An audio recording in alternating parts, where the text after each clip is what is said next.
બાળકો, આજે આપણે ગુજરાતી મહિનાના નામ શીખીશું અને વારના નામ શીખીશું.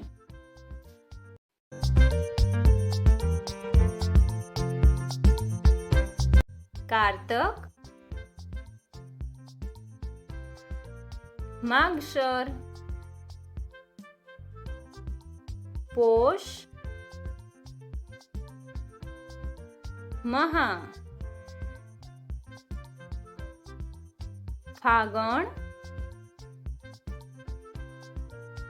ચૈત્ર,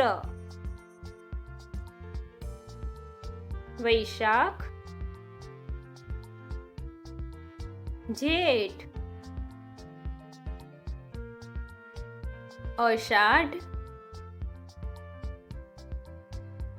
શ્રાવણ,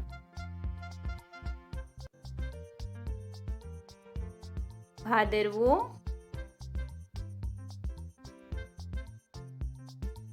આસો. બાળકો, આજે આપણે ગુજરાતી વારના નામ શીખીશું.